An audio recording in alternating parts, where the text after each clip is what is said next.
É um prazer estar aqui para mais esse episódio falando de uma psicanalista que foi muito importante para o Brasil, né?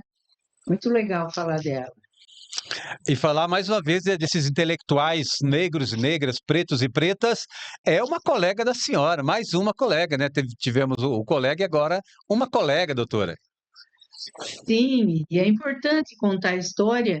A primeira mulher que fez análise, que deitou num divã no Brasil. Olha que chique, uma mulher negra. Olha, gente, Bom, esse é um detalhe da história de vida dela. Então, hoje a gente vai contar muito mais coisas sobre a Virgínia Bicudo. isso a Globo não mostra. Não, é o podcast Folha de Sumaré. Ele mostra. Doutora, vamos começar então pensar, conversar sobre essa grande mulher? Colocar a foto dela, né? Vamos lá, foto unça? Para a gente começar a falar sobre. Mas enquanto vai colocando, eu já vou falando. Então, a Legal. Virgínia Bicudo, ela é socióloga, ela foi socióloga e psicanalista. E foi a primeira da turma de sociologia formada no Brasil. A primeira mulher da América Latina a fazer análise. Olha só, é da América Latina. Nossa. Então, ela se formou na primeira turma de sociologia do Brasil em 1938. Aí, nós vamos ver quando que surgiu essa faculdade de sociologia no mundo. Bem, eu encontrei em 1875 começou a sociologia nos Estados Unidos. Em 1895 na Europa. No Brasil, 1938, 63 anos Nossa. depois. Né? Esse assunto tão importante que é estudar as sociedades, né? Uhum. Chegou com a Virgínia Leone Bicudo. Bem, ela foi fundadora da psicanálise no Brasil e nos estudos das questões raciais. Pioneira, né? Viveu entre 1910 e 2003. Ela nasceu em São Paulo, filha de um descendente de escravizados e uma imigrante italiana. E ela era neta de uma escravizada alforriada. Olha como é recente, né? Ela morreu em 2003. Recente a ligação, a descendência com escravizados. Eu acho que ela é um exemplo disso. Uhum. Parece que acabou há tanto tempo. Não, não faz tempo que aconteceu a falsa abolição, né? Mas vamos lá. Virgínia vivenciou o racismo desde cedo, o que a levou a buscar na ciência respostas para conciliar suas experiências com a sua própria identidade. Numa entrevista, ela falou, vamos abrir aspas, eu fui criada fechada em casa. Quando saí, foi para ir à escola. E foi quando, pela primeira vez, a criançada começou, negrinha, negrinha. Eu estava em casa, nunca tinha ouvido isso. Então, levei um susto. Olha a situação comum das pessoas do afrodescendente ter esse contato com o racismo quando ele entra na escola. Exato, né? no Quando primeiro contato. começa a socialização. Bem, essa frase foi dita em entrevistas nos anos 80, tá? 1980. O que significa essa frase, né? Ela destaca o choque que a socialização pode causar, especialmente em pessoas negras no Brasil, né? Você sai do ambiente familiar, restrito, protegido, e é confrontado com o racismo de forma explícita na escola. Bem, essa experiência de confronto com o racismo levou ela para buscar resposta, para entender. Inicialmente, ela buscou resposta sobre o racismo na sociologia e depois ela buscou na psicanálise, né? Nós encontramos uma fala dela publicada no site da revista Elle, abre aspas, se há preconceito, não há contato com o novo, não pode haver ciência. O preconceito é o avesso da ciência. Eu prezava muito Freud. Foi ele que descobriu as leis psíquicas mais importantes. Não podia deixá-lo de lado por preconceito. Foi lá que eu aprendi a ficar atenta ao pré-conceito. Né? É muito interessante porque muitas pessoas fugiam da psicanálise por puro preconceito. Ela encarou essa nova ciência, porque em 1900 e pouco, a psicanálise estava começando, né? 1940 era muito recente, e havia muito preconceito em relação à psicanálise. E ela encarou, talvez até porque ela já sabia o que é enfrentar preconceito. É verdade. É que naquela época não se falava, usava o termo racismo. Tudo era velado, né? Então ficava muito em cima a palavra preconceito. Lembra, Odair? Sim, Não era assim? era bem isso mesmo. Tudo era chamado de preconceito. Agora, pelo menos, está assumido que existe o racismo, né?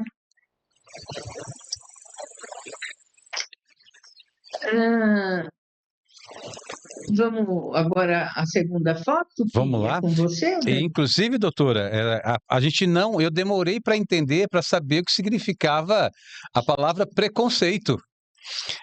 A gente só se ouvia falar, né, a palavra preconceito, mas tenho certeza que a maioria das pessoas não tinha nem noção do que significava preconceito.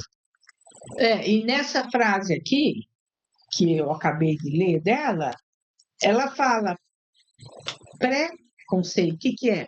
É pré, é algo antes do conceito. Antes. Então, você ainda nem viu o que é, mas já antecipa negando, renegando, uma coisa desse Ou tipo. julgando, né?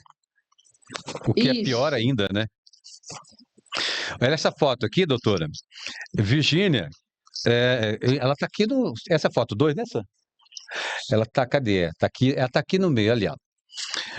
Virgínia Leone Bicudo foi uma pioneira da psicanálise aqui no Brasil. A doutora acabou de falar. A primeira não médica a se tornar psicanalista no país, além de socióloga e professora, como já mencionou a doutora aqui. E aí, Sanja, tem uma outra foto. A foto número 3, aqui, olha, só para ler aqui, não sei se as pessoas em casa vão conseguir ver. Professor e colegas do curso de educadores sanitários do Instituto de Higiene.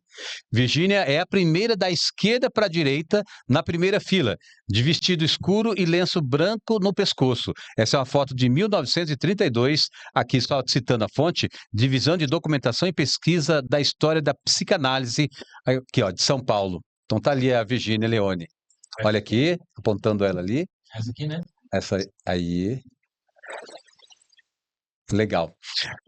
Na foto 3, nós vamos ver agora.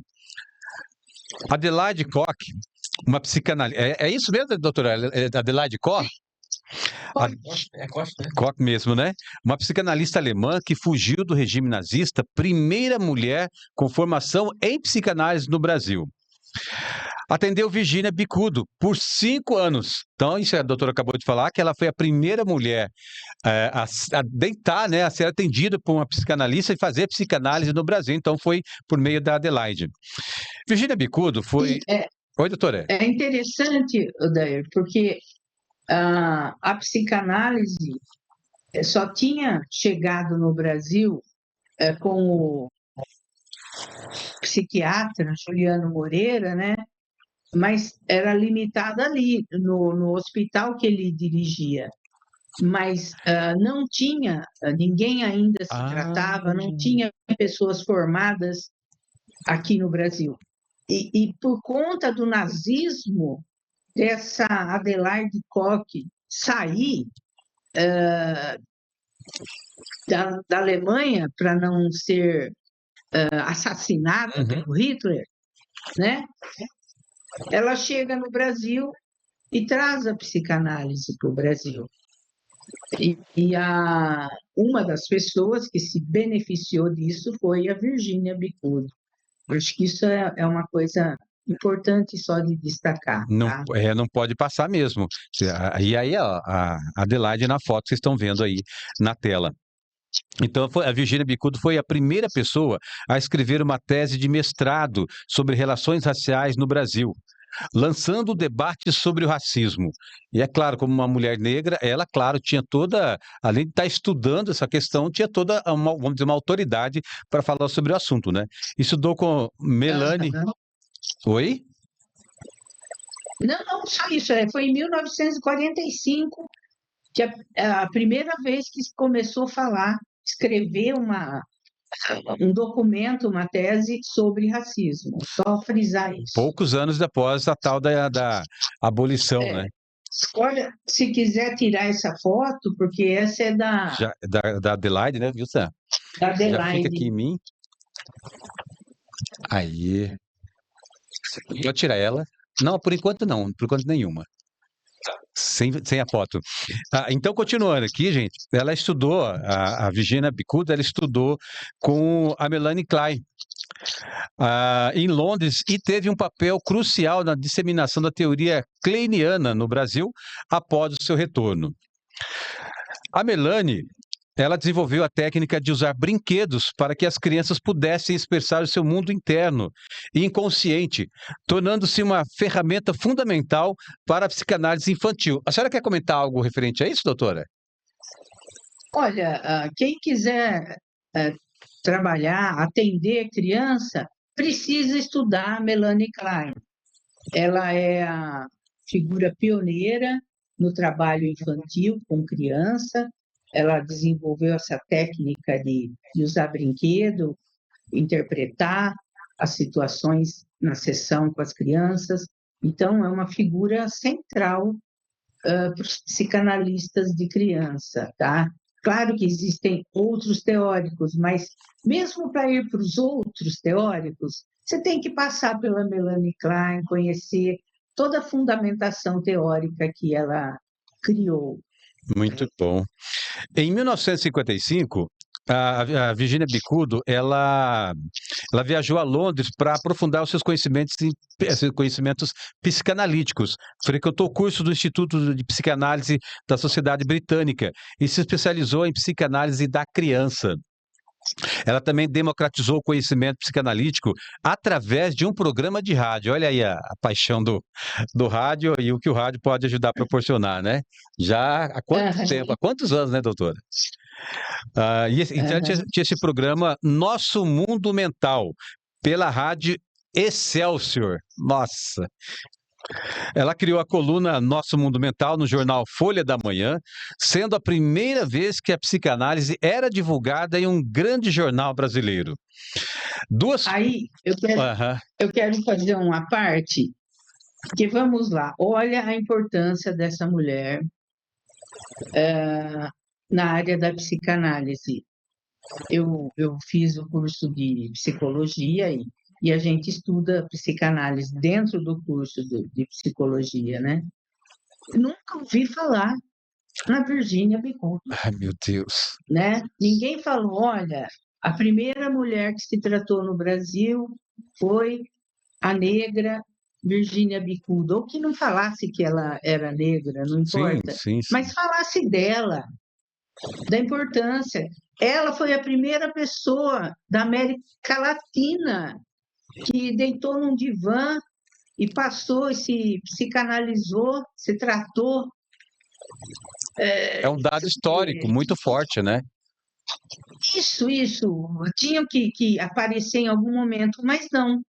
Não, é o apagamento das personalidades negras que fazem história no Brasil. É Exato. sempre assim, né?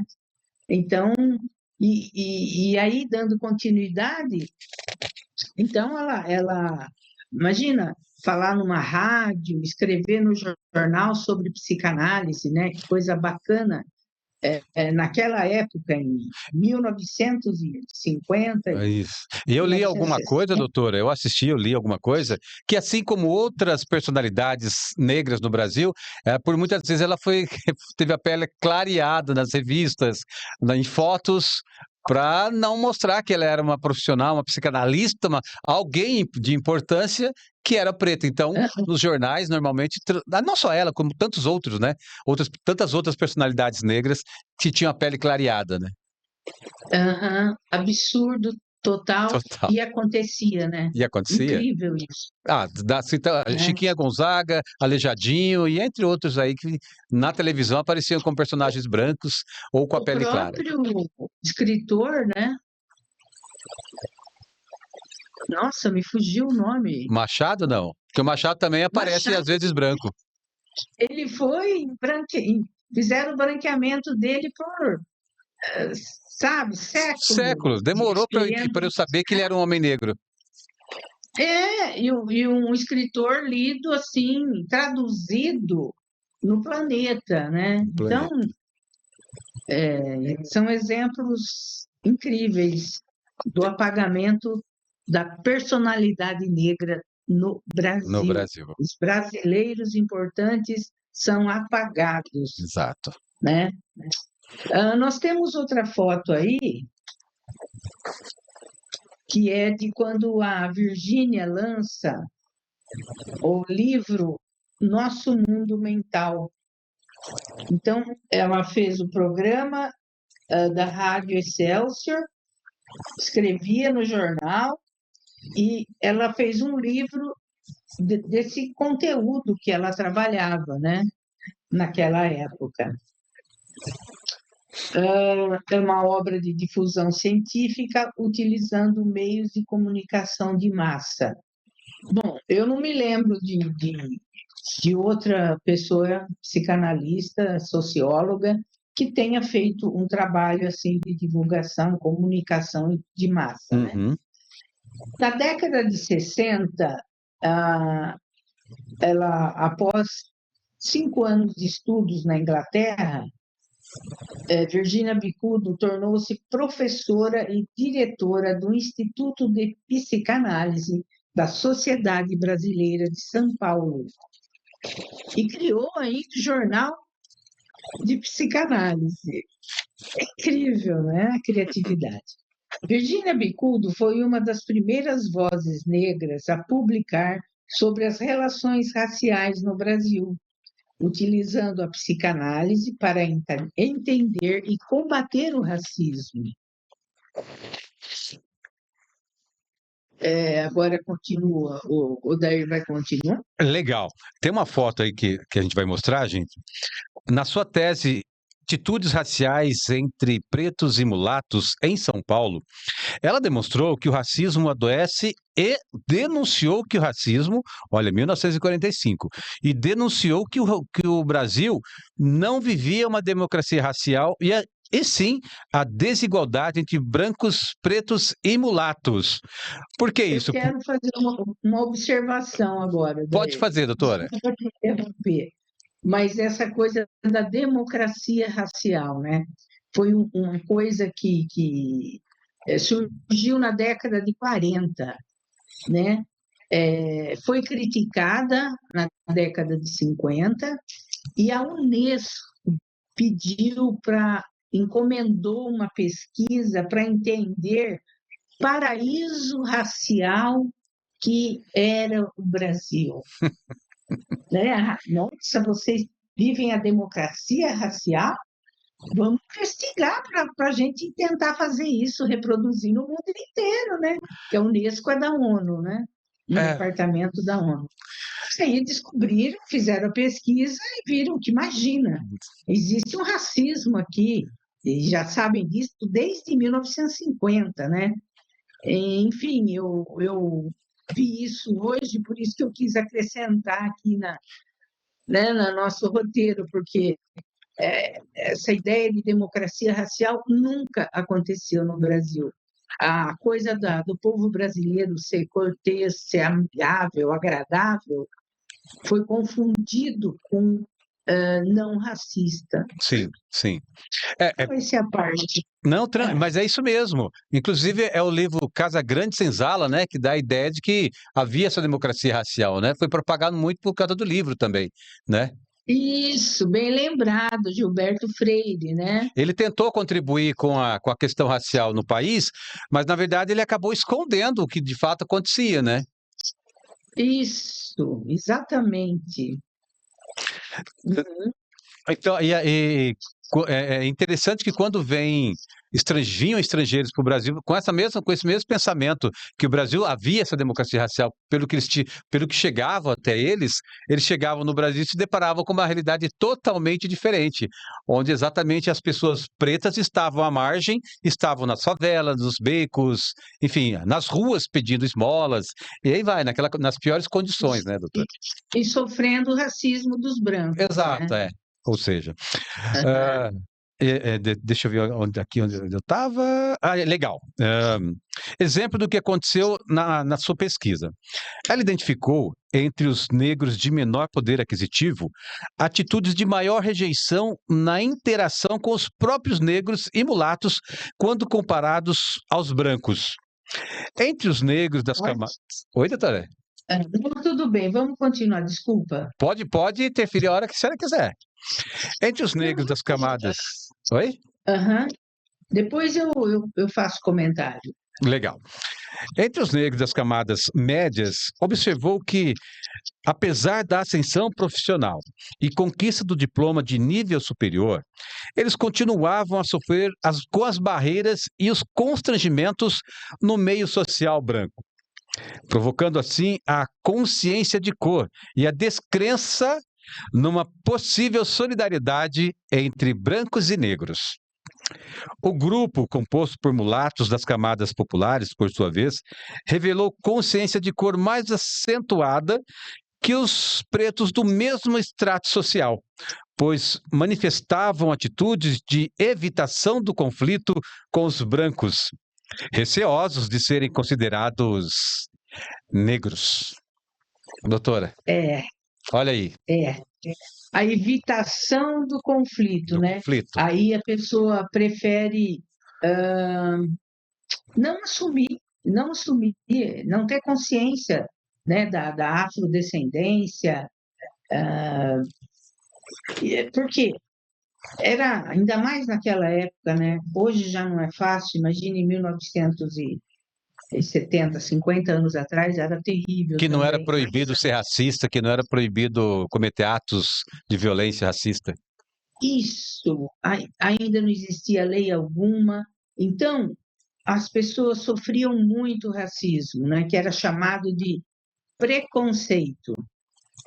Então, ninguém queria ser considerado preto, descendente de preto, Sim, né? Aquela coisa, não, eu vou me misturar com os brancos, eu não sou negro. Então, a pessoa parda, que não é o negro retinto, não é isso que dá a entender no que ela explicou? com Né? certeza. Eu, de algum momento na vida, também fiz isso. Para ser aceito, estar no meio dos brancos para ser aceito. Não deixei em momento algum eu deixei de ser preto, mas queria estar ali para ser aceito, né? Bom, se eu estou num grupo ali de uma classe melhor que a minha, enfim, eu vou ser melhor visto pela sociedade. A ideia, inconscientemente, mas a ideia era essa, né? Sim, sim, é o desejo de ser confundido, considerado como um branco. Por quê? Exato. Porque o racismo provoca tanto sofrimento que você não quer se ver como preto, É. né? Como se isso pudesse evitar. Não adianta não pensar dessa forma. Você vai sofrer o racismo Você pode do pensar o que você mesmo jeito. quiser. O que está colocado é que você é retinto, ou é moreninho, ou é pardo, você vai sofrer racismo, e isso está colocado, isso não é uma opção, né? Aham. E aí, nessa pesquisa dela, atitudes de maior rejeição entre os negros de menor poder aquisitivo. Então, pobre, afrodescendente é mais rejeitado. É. Outra coisa na pesquisa, os negros das camadas médias, né? Classe média que tem uma profissão, tem diploma de nível superior, Uhum. consegue se colocar no mercado, né, de uma maneira bacana, continuava a sofrer com as barreiras e constrangimentos no meio social branco. Ah, o que é isso? Vamos lá, vamos pensar numa empresa.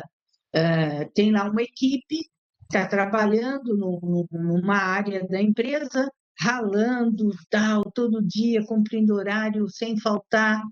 Na hora de escolher alguém para ascender num cargo melhor dentro da empresa, é o branco que sofre. Nós sabemos disso, né? É o racismo dentro das empresas. Oi? É uma triste realidade. A triste realidade. E é triste porque a pessoa afrodescendente que vê isso acontecer, nossa, ela fica muito deprimida, muito revoltada, sabe? Isso acaba acarretando sintomas, Exato. é atordoante você viver uma situação dessa, né? É Então, atordoante. é isso que a Virgínia Bicudo traz nessa pesquisa, né? E aí quando ela fala o grupo composto por mulatos, quem são os mulatos? Né? Como assim alguém fica com a pele de mulato? Meu Deus. Fala, Dair, Essa, que não, você... essa classificação aí de mula é o fim da picada, né? É um extremo de um racismo, né? Confundir, equiparar cor de mula, né? Cor de mula. Isso, é uma É, cor espolhada, foi uma cor inspirada né? na mula, que é a mistura ali dos animais, né? Aí sai aquela cor marrom, aquela coisa assim, meio Isso, indefinida. era o que se usava falar na época, né, gente? Há poucos 50 anos atrás. Então, essa pessoa hoje seria o pardo, né? Pardo, Aquele que não é o negro retinto, mas tem todos os traços de etnias africanas. exato. Que é que nesse grupo de camada popular, que a gente entende, camada de pessoas simples, né, pobres, eles tinham pavor de ser confundido com pretos, com negros, né? Por quê? O constrangimento era tão grande, o racismo tão grande que ele, acho que até se eu não me engano, existia até a opção no IBGE de se riscar lá que você era mulato, não é que É, nem hoje, né? é verdade. Ah, enfim, tanto que o IBGE, a própria pessoa que está fazendo a pesquisa, ela pergunta para a pessoa se ela se considera parda, branca, enfim, os números vão mudando com o passar do tempo e a consciência e a conscientização, os números vão aumentando para pardos e pretos, né, que as pessoas vão se assumindo, mas era motivo mesmo de medo inclusive, né, não só de aceitação na questão social, não, mas de medo de sofrer violência, né, qualquer tipo de violência. Isso, a rejeição social no convívio era imensa, e a violência, né? A É. violência e a rejeição continuam até hoje, né? Enfim, vamos continuar aqui. Vamos Então, lá. nos anos 70, 1970, ela se dando continuidade a seus esforços em prol da institucionalização da psicanálise no Brasil, fundou a Sociedade de Psicanálise de Brasília e fundou a Revista dos Estudos Psicodinâmicos, Alter. Olha só, aqueles grandes personalidades, né, que contribuíram para o Brasil, Uhum. para a sociedade, para a cultura no Brasil, né? Ela não só trouxe a psicanálise, foi a primeira mulher a fazer análise no Brasil, mas ela fundou a Sociedade de Psicanálise de Brasília, revistas, né? Meu Deus. Em 1976, ela iniciou o curso de formação de analistas de criança na SBPB. No decorrer das décadas de 80 e 90, continuou a participar de conferências, jornadas, encontros, elaborando artigos científicos. Por fim, faleceu em 2003. Bom, ela nunca conseguiu colocar seu trabalho em discussão nas associações de psicanálise por falta de interesse dos psicanalistas. Então, vamos lá, vamos falar Meu Deus. do racismo que ela sofreu dentro dessas sociedades de psicanálise, né? Não tinha a menor abertura para pensar psicanálise e racismo. Bem, ela, então, nessa de criar sociedades de psicanálise, formação de analistas de criança e tal, mente envolvida, né? Sim. Aí ela sofreu muito uma agressão muito grande quando ela participou em 1954 do primeiro Congresso Latino-Americano de Saúde Mental. Bem, durante esse evento, Virgínia foi publicamente acusada de charlatanismo e exercício ilegal da medicina. Assim, ela era psicanalista. Que exercício ilegal da medicina é esse? O que acontecia? E por muito tempo isso aconteceu. Aqui no Brasil, os médicos que estudavam psicanálise achavam que só os médicos podiam estudar psicanálise e atender no consultório. E não é verdade, nunca foi verdade isso. Tanto é que, estudando Freud, a gente vê no texto Análise Leiga, em 1926. Ele defendeu a prática da psicanálise para não médicos, né? E tem o livro também, A Questão da Análise Leiga. Esse é o nome do livro.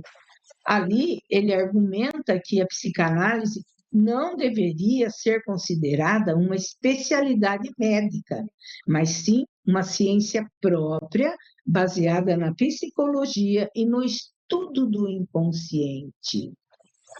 Então, ela sofreu uma situação vexatória desses médicos no Congresso, e alguns historiadores falam que não é só porque ela era uma socióloga e praticava a psicanálise, é porque ela era a primeira psicanalista não médica e era negra.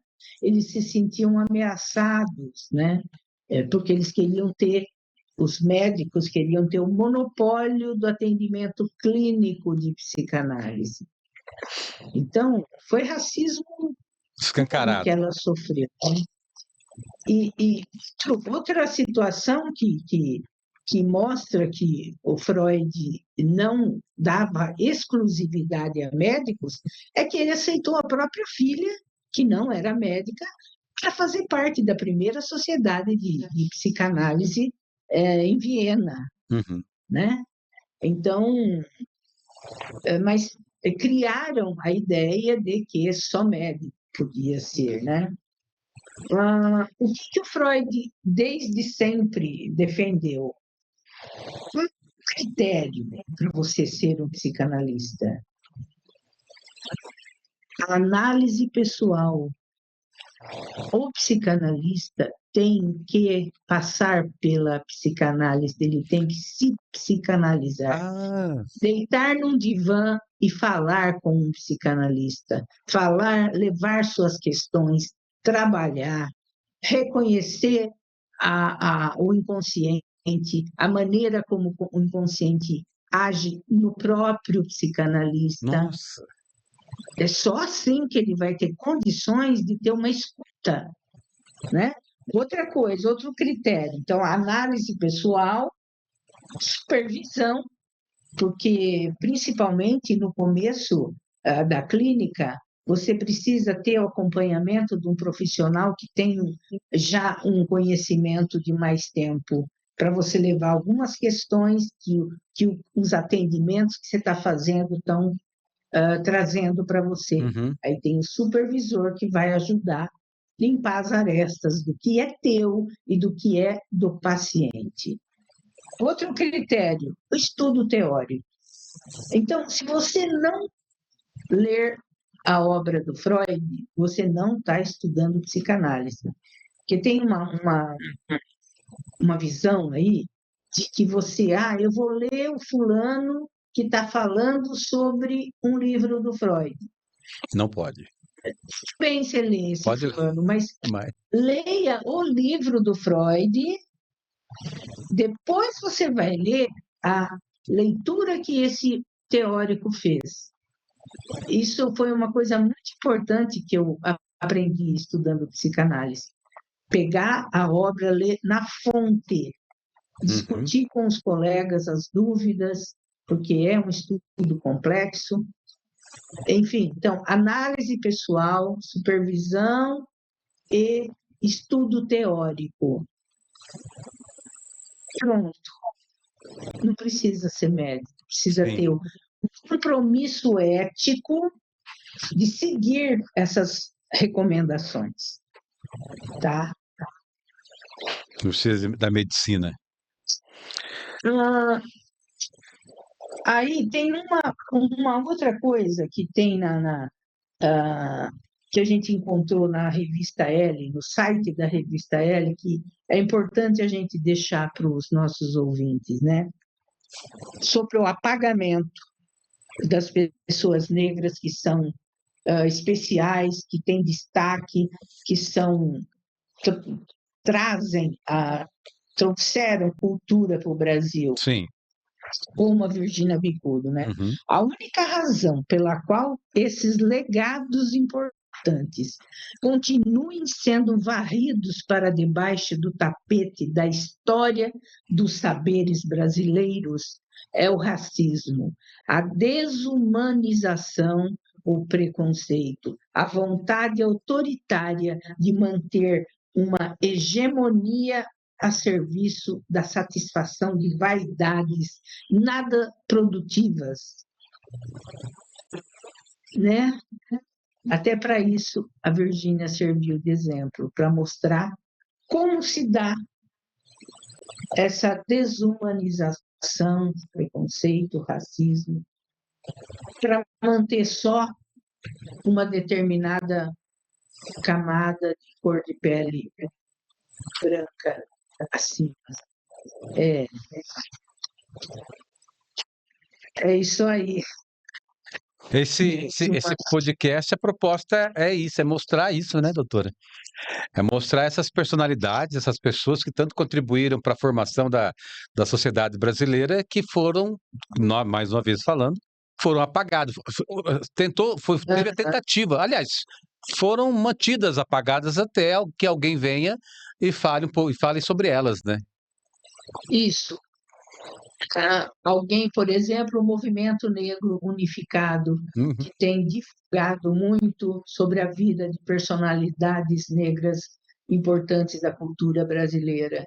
E a gente encontra e está trazendo aqui no podcast essas personalidades para mostrar quanta qualidade, quanta potência tem nas pessoas negras. Temos ainda mais uma foto, né? Temos. Que é do filme. Acho que tem, né, Sam? Mais uma. Ah lá, isso, aquela última lá. E a outra. Essa aí. Aí. Doutora. Adelaide Virgínia. Achou aí? Achou. Acho que está compartilhando aí na Isso, tela com a senhora. isso é a capa do filme, que mostra aqui a trama, a história, a amizade e a resistência dessas mulheres que viveram desafios sociais e profissionais. Quem são? É a Virgínia e a psicanalista dela, Adelaide. A Virgínia, no caso, está representada por essa atriz no divã, e Adelaide, a psicanalista alemã. Então, é bacana, é um filme de 2024 que conta um pouco da vida dessas duas mulheres pioneiras da psicanálise no Brasil. Fica a dica, Fica a dica. Adelaide e Virgínia, quem quiser procurar para assistir. Muito bom. Muito bom, doutora. Olha aí. E aí? Doutora, eu acho que um pouco dessa grande mulher a gente conseguiu passar nesse episódio de podcast. Vai ficar curiosidade de muita gente que vai assistir depois para ir aí pesquisar mais sobre ela, né? Sim, é só um É panorama, só assim, apresentar ela, né? apresentar, falar o título dos livros, para as pessoas irem pesquisar, saber mais, né, do trabalho incrível dessa mulher. Legal. É isso. Nós temos ainda, doutora, acho que temos aqui dois textos aqui interessantes para a gente compartilhar com os nossos telespectadores, né? O pessoal que vai assistir o nosso podcast depois, né?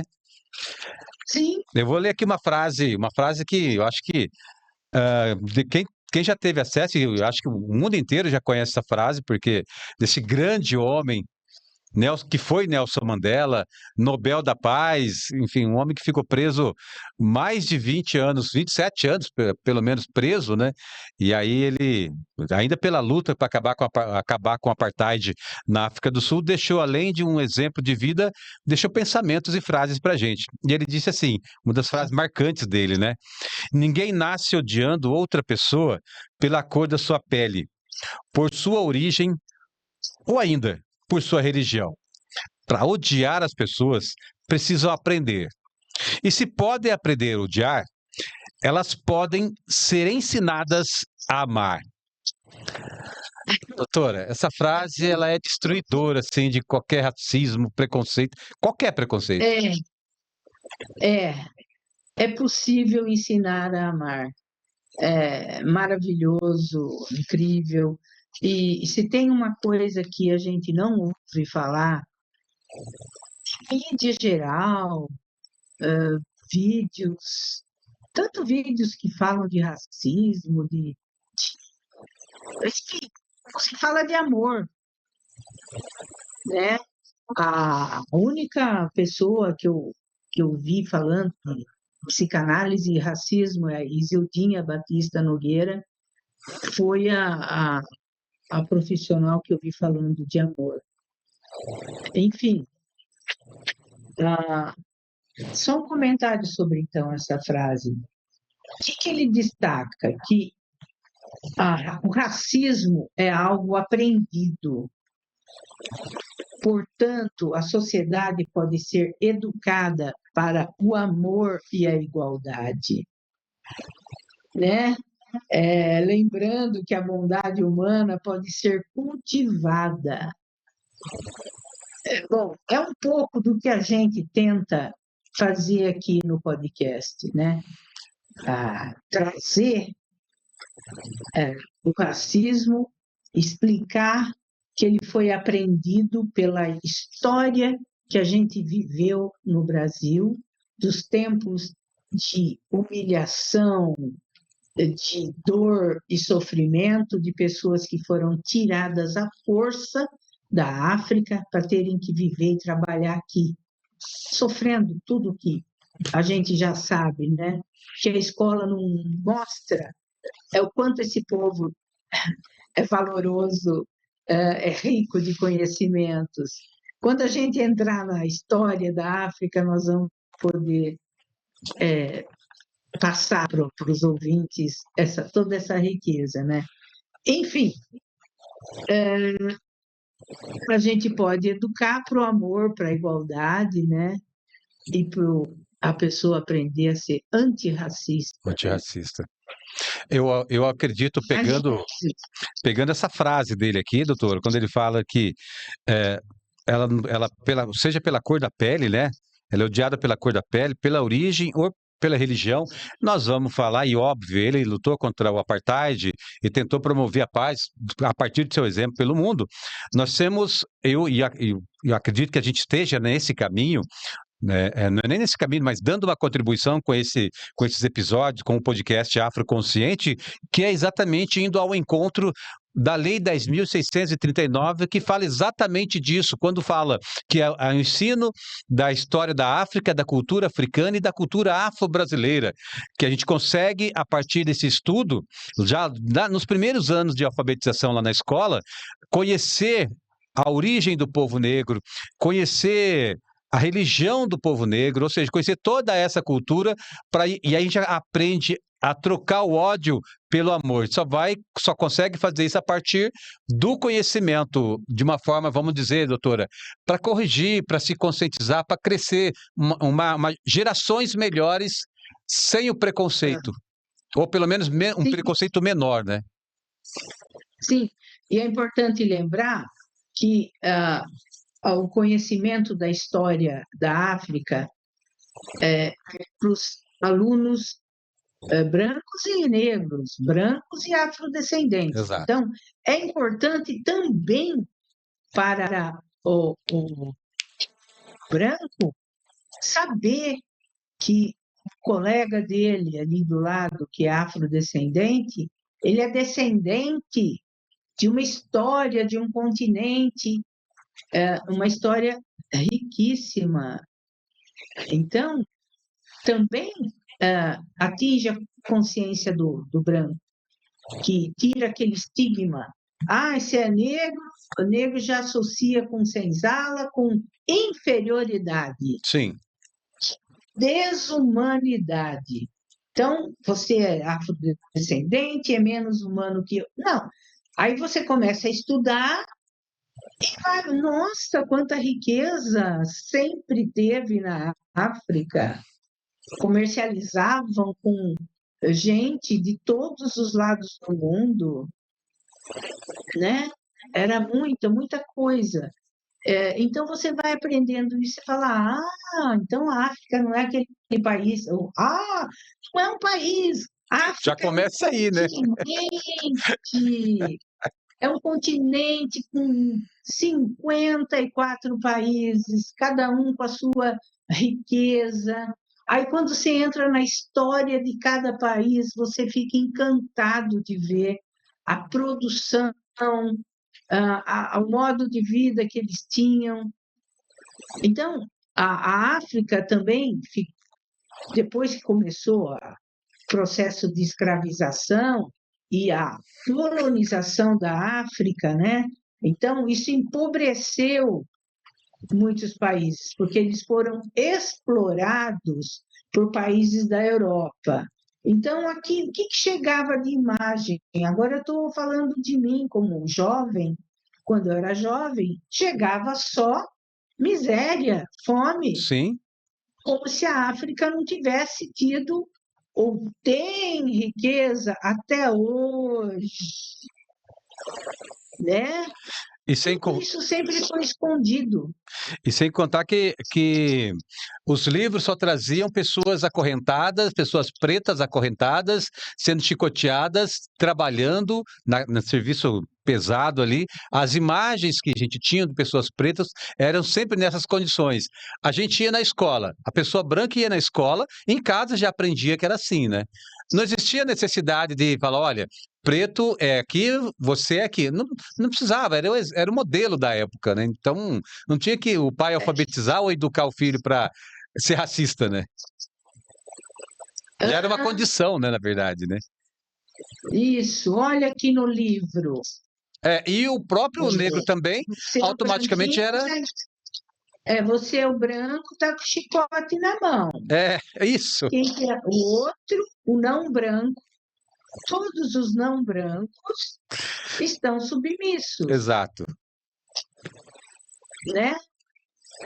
Como se só fosse essa a história. Como se fosse essa, E, verdade. então, pela própria experiência pessoal de estar estudando a história da África, eu fico encantada com as descobertas e nós vamos trazer aqui para os ouvintes da quarta-feira do podcast Afroconsciente, né? Nós vamos trazer todas essas descobertas. Descobertas, ó, fantástico. Aos poucos a gente vai E a cada trazer. podcast eu descubro um pouco também. Eu mesmo descubro um pouco mais. Aham. A gente se descobre, A né? gente descobre, né? Perfeito. A vida é assim, a gente vai se descobrindo, se conhecendo, sempre tem algo para se conhecer, né? Tem um texto aqui, doutor, da consciência negra. Eu achei, a gente está falando o tempo todo disso, mas explicar também um pouquinho porque tem o Dia da Consciência Negra, no dia 20 de novembro, né? A gente já começar É, desde o começo do ano falando assuntos referentes e associando. Associando o que é a consciência negra para chegar lá no final do ano, muita gente já tá com isso na mente, né? Porque normalmente se começa a se é. falar lá em novembro e acabou novembro, acaba tudo, para tudo. E não, né? É uma construção diária, né? Sim. Bom, nós temos 5 minutos, né? Sim, Então, a gente vai dar uma pincelada só, sim, porque é importante falar da consciência negra o ano inteiro, né? Não só em novembro, né? Que é para valorizar a cultura afro-brasileira, né? Promover a história e a contribuição do povo negro para a formação do país. Eu acho que só explorar essa primeira frase está dizendo muita coisa. sim. Então, reconhecer a importância do trabalho e da cultura que os africanos trouxeram para o Brasil. Essa é uma das coisas que se quer com a comemoração, o Dia da Consciência Negra, é reconhecer que o trabalho, conhecimento, enfim, reconhecer que o Brasil é feito de quê? De quem? Do povo negro que veio da África e depois de 400 anos chegaram os europeus para também trabalhar e construir o Sim, Brasil. A base da nossa cultura, nosso jeito de ser, nosso jeito de falar, nosso gosto musical, nosso gosto para dança, é totalmente africano. Então, é um momento de lembrar de tudo isso, né, Odair? com certeza. Acho que isso já dá uma introduzida no 20 de novembro, né? Legal, doutora. Ah, A cada podcast pode pegar uma frase dessas e fechando o ótimo, podcast. ótimo. É igual o livro da senhora, é o Subterrâneo Sinistro, que tem a frase. Mas Nossa, aquilo, Isso. cada frase, quando eu leio aqui, eu já levo um soco no estômago. parece que é, Ou na cabeça opa, acorda.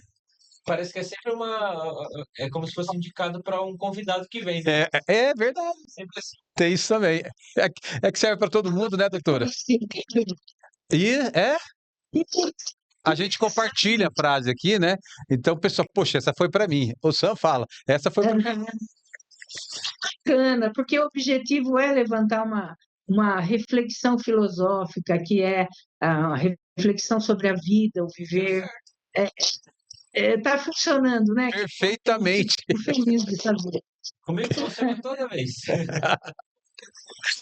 Maravilha, gente. Muito legal estar aqui, mais um podcast. Doutor, é isso. Mais um podcast. Obrigado mais uma vez por essa parceria, por essa troca que a gente tem toda quarta-feira aqui. Já quer anunciar a próxima ou Vai você, anuncia, Hã? é seu também. Vai no da próxima, Da na próxima? quarta-feira, de quem que a gente fala? É que na próxima quarta-feira nós teremos nós vamos conhecer também um pouco da história e da biografia da Benedita da Silva. Benedita da Silva, Grande. eu sou fã dessa mulher, uma mulher preta do Rio de Janeiro, de favela, lutadora, foi governadora. Eu tenho um orgulho quando eu falo dela, que ela foi governadora do Rio de Janeiro, numa fase ainda do racismo muito pesado, muito forte. Nos dias de hoje, ela continua lutando lá no Congresso, lá na Câmara. Enfim, doutora, tem muito. Vai ser muito bom, né? Vai ser maravilhoso falar da Benedita da Silva. Benedita da Silva. Obrigado, doutora, mais uma vez. Está com a gente aqui, sempre muito bem-vinda, compartilhando esses momentos com a gente aqui. Eu agradeço. Boa noite e até a próxima. Até, doutora. Tchau, tchau. Gente, estamos encerrando mais um podcast, podcast Afroconsciente com a psicóloga, psicanalista, doutora Leila Seleghini. Sam, valeu, brigadão a todos vocês que acompanharam. Mandar um abraço pro seu Laerte, dona Nair, beijão para vocês, ó. Klaus, Sam, comentando lá no YouTube. Então fica o recado para você, se inscreva, você que vai assistir depois, se inscreva no nosso canal e siga, acompanhe aí, toque o sininho para receber as notificações. Todo dia a gente programando uma live vai aparecer aí uma notificação no seu celular. Valeu, gente. Uma ótima noite para vocês. Tchau, tchau.